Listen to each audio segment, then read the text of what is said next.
It's John Blast, Super Chemist. I think this is part 4. Modern Mother shows son her true colors.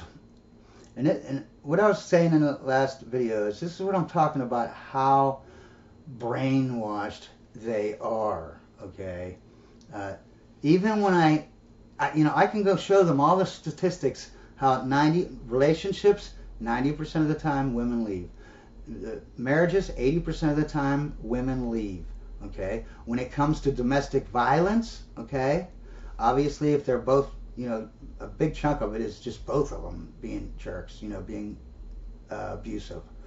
But if you take only these statistics where it's just one way, 80% of the time women physically abuse men. And trust me, these women are using baseball bats or driving guys over with cars. Trust me, they are not just going up to the guy going like that, okay? 80% of the time, it's the woman beating the man. The same way with the verbal abuse. 80% of the time, the woman is abusing the man, okay? So when the single mother looks down at the girl and says, you got to have an education because men will leave you. Men will beat you. Men will cheat on you. No, no, no. The statistics show the other way around. Really what they're telling their daughter is, when you go get a marriage, I'm teaching you how to destroy that marriage, okay, by treating the man horribly. And then when you leave, you can take half of his assets and you still have your college education. So you don't need that man. He's a horrible man. But you go and show them the statistics, they don't believe their own statistics. The CDC,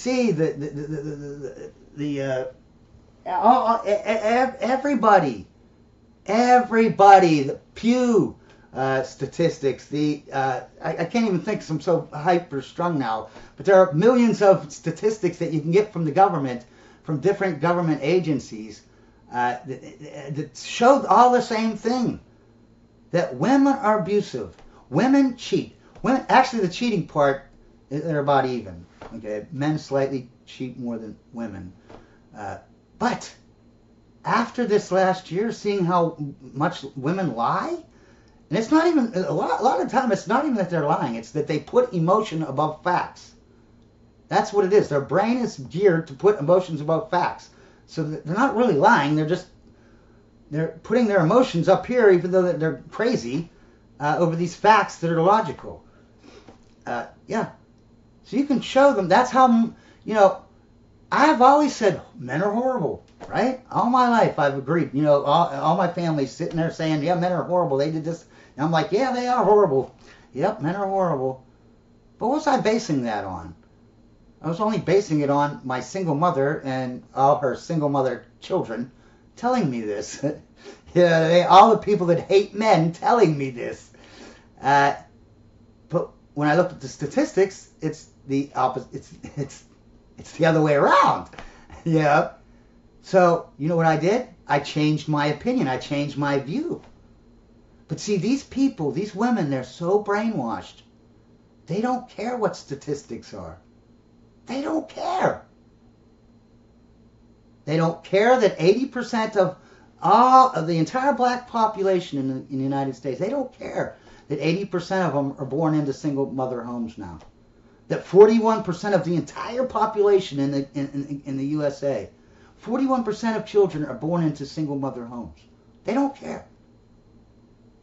And the children that are raised, only by single mothers, that's like 18% of the population of the kids.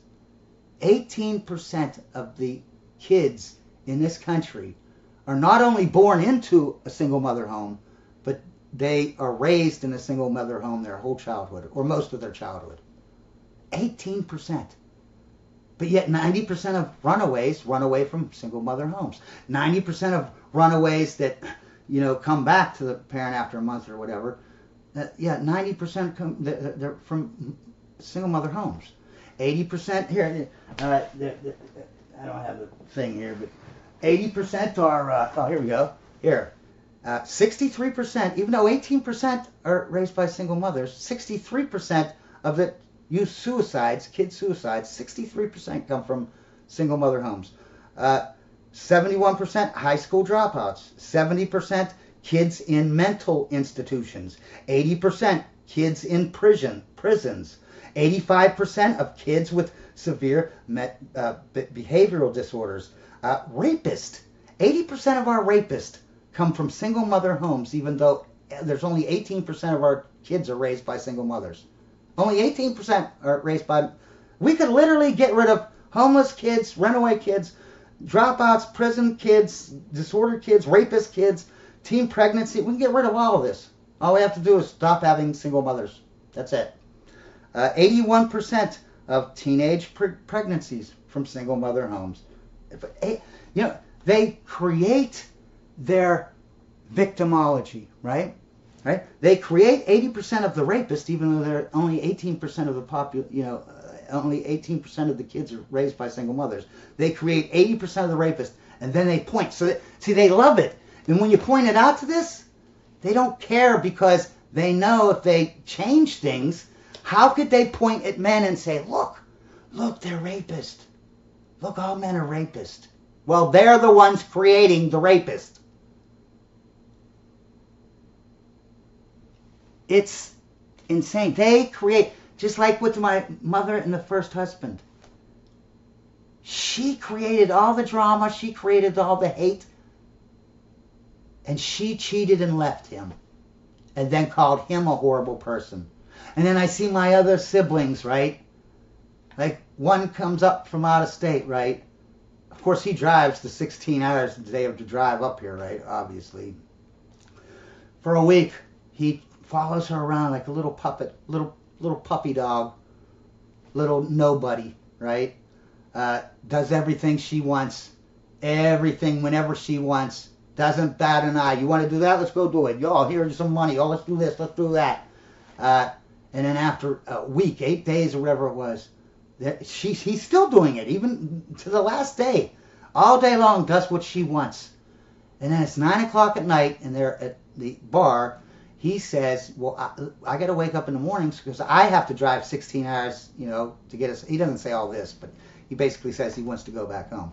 But he's got to get up in the morning to drive 16 hours to get home while she just sleeps there. Is she grateful about that? No. He's not saying you got to come home with me. He's saying, listen, you could stay out all night, man. You could stay out till in the morning when we're leaving. I don't care. But I just want to go home and just relax, make sure I have all my stuff packed up, because I'm going to be driving tomorrow to take us home. That's all he said. She started crying. And keep in mind, we were only like 7 minutes away from where they were staying. You know what I mean? At the sister's house. She could have just drove him home, came back, and lost 15 minutes of time. But she started crying, telling him how he's a horrible man. And then I was going to get up and actually stick up with him, you know what I mean? Then he started getting pissy, right? And I was like, well, screw it, And then what did she do? She turned around to tell us all, see, look how mean he is. Look how horrible men are. Oh my God, look how horrible. Just like my mother. Yeah, she admits that she told him that he was the leader. He never did anything wrong, but she still argued with him every second of the day that he was home. And then she blamed him. Look how horrible he is. And then she cheats on him and leaves him. And she's still pointing at him, saying that he's the horrible one. He's the horrible one. Just like the sister. Look how horrible he is. Look how horrible. And then like the other sister, right? She belittles him. Okay, constantly. Thousands of jokes every second. Jokes. They're all just jokes.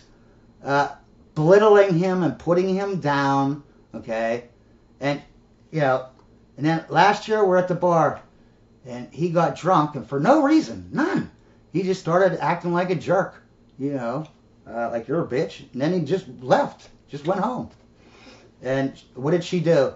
Look what he does. Look how he treats me. Look how he treats me. Look. And I didn't think of nothing of it, because this was before this year that I started actually paying attention and opening my eyes and looking and seeing. And all I see. And then I asked her, too, when did he start drinking? That he's, because she says he gets drunk and then he acts like a jerk, texts me, calling me bitch and all this stuff. I'm like, well, didn't he drink the entire time? Like when you met him, they were drinking, right? Oh yeah, we were drinking.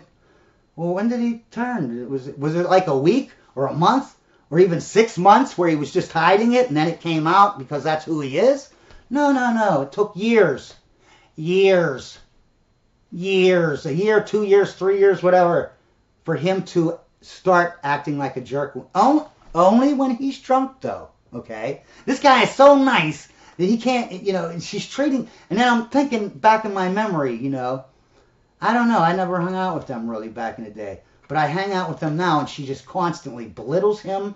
Everything he does. Here's an example. We're all up there, right? And he drives up. We're all in a cookout type thing, And he gets out of the car and says, oh, there's this kid, probably 18 years old, just broke down on the side of the road on it with his motorcycle. So he says, oh, I got out, and I looked at his motor or whatever, and took me a minute or two, and then I realized, oh, he's out of gas. So I gave him a little bit of gas so he could get home or get to the gas station or whatever. Instantly, the girlfriend says, you are, and this is verbatim, you are a loser. You are so pathetic. Everyone just takes advantage of you, and you just give them everything, and you are so pathetic. And then, of course, every single mother that's related to me started for 5 minutes, I swear to God, for 5 minutes. They berated this man, calling him a loser, calling him pathetic. How he lets everyone take advantage. I wouldn't have done that. Yeah, of course you wouldn't have, because you're a woman. Woman would never help anyone. But yeah, they berated him. What happens to a society when you have all the single mothers telling all the men when they help someone and be nice and be good that they're actually a loser? What happens to your society? It turns into a ghetto, like the blacks. Like they tell all their kids, oh, hey, you know what? If you dress for success, you're acting white. If you talk properly, you're acting white. If you get good grades, you're acting white. If you go to college, you're acting white. And what is white? White means you're evil, white, racist. So they literally tell their children, success, if you're successful at anything, dressing, talking, grades, job, that means you're an evil, white, racist. So never do that. Then they grow up and they don't succeed, and then they all say, oh, it's the white man's fault. The white man wasn't in the ghetto telling that kid that every time he tried to do something successful, like dress normal, talk normal, get good grades, he wasn't there telling them how it's horrible not to do that. No, it was the single mother. It was all the black people in the neighborhood. It was the schools, the TV, and etc. Okay? And now I lost my train of thought of what I was even talking about. But they do this. They create their own problems. Yes, after years or a year or more of my sister berating and belittling and making joke after joke at his expense, saying, I don't respect you. Yes, then after you did all that to him, then yes, when he got drunk, he started calling you a bitch. I would be calling you a bitch too. I would be calling you a bitch the first month before I even fucking had a drink. I wouldn't even have to do anything. I would be calling you a bitch on day one. This man is so honorable that he can't even, when this constant abuse from her, this constant jokes. Oh, I'm just joking. Yeah, your jokes are every 50,000 jokes every second. That's not a joke at that point. This belittling and putting him down. He's so honorable, he can't even call her a bitch.